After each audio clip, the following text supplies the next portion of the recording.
Hola, ¿alguna vez te has preguntado qué sucede cuando te haces una herida y el sangrado se detiene por sí solo? Esto ocurre gracias a un proceso llamado la hemostasia. En este video te explicaremos cómo funciona este mecanismo de defensa, desde la lesión vascular hasta la formación de un coágulo estable.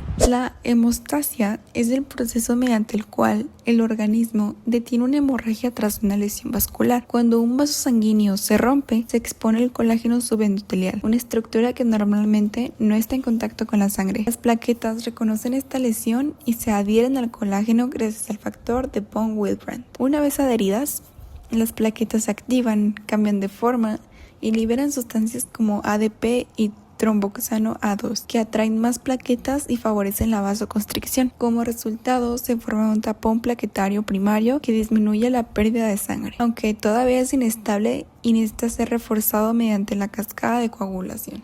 La vía intrínseca de coagulación. Esta vía inicia cuando existe una lesión vascular y el factor 12, factor de Hagemann, entra en contacto con el colágeno expuesto de la pared del vaso sanguíneo.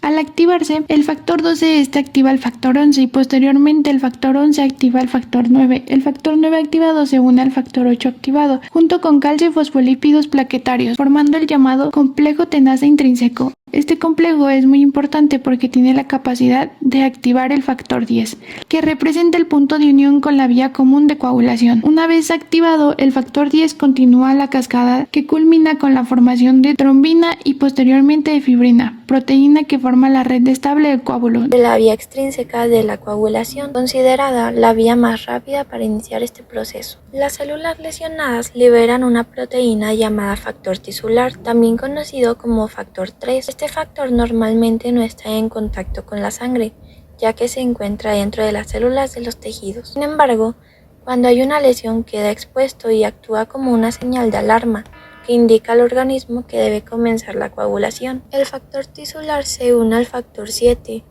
que circula normalmente en el plasma. Como resultado, el factor 7 pasa a su forma activa, llamada factor 7A. Una vez formado el complejo entre el factor tisular y el factor 7A, su función principal es activar al factor 10, convirtiéndolo en factor 10A. Este paso es uno de los más importantes de toda la coagulación, porque el factor 10 representa el punto donde se unen la vía extrínseca y la intrínseca. Aunque ambas comienzan de manera diferente, los dos tienen el mismo objetivo: activar el factor 10 para continuar con la formación del coágulo. Una vez activado el factor 10, este se une al factor 5, activando calcio y fosfolípidos plaquetarios para formar el complejo protrombinasa. Este complejo transforma la protrombina o factor 2 en trombina, una de las enzimas más importantes de toda la coagulación. La trombina actúa sobre el fibrinógeno, una proteína soluble presente en el plasma, convirtiéndolo en fibrina. La fibrina forma largas fibras que crean una red alrededor del tapón plaquetario, proporcionando resistencia mecánica al coágulo. La trombina también amplifica la coagulación, activando más factores y más plaquetas. Formación del coágulo estable e importancia clínica. Después de que se forma la fibrina, el proceso de coagulación todavía no termina. Para que el coágulo sea realmente resistente y pueda detener la hemorragia de manera definitiva, interviene el factor 13, también conocido como factor estabilizador de la fibrina. Este factor es activado por la trombina y su función principal es unir las fibras de fibrina entre sí mediante enlaces cruzados. Gracias a esto, la red de fibrina se vuelve más fuerte y estable, formando un coágulo definitivo, capaz de soportar el flujo sanguíneo y evitar que continúe la pérdida de sangre. Dentro de este coágulo quedan atrapados elementos de la sangre, como eritrocitos y plaquetas, creando una especie de barrera que sella la lesión del vaso sanguíneo y permite que el tejido pueda comenzar su reparación. Sin embargo, la coagulación no puede permanecer activa para siempre. Cuando el vaso ya está reparado, el organismo activa un proceso llamado fibrinólisis. En este mecanismo participa la plasmina,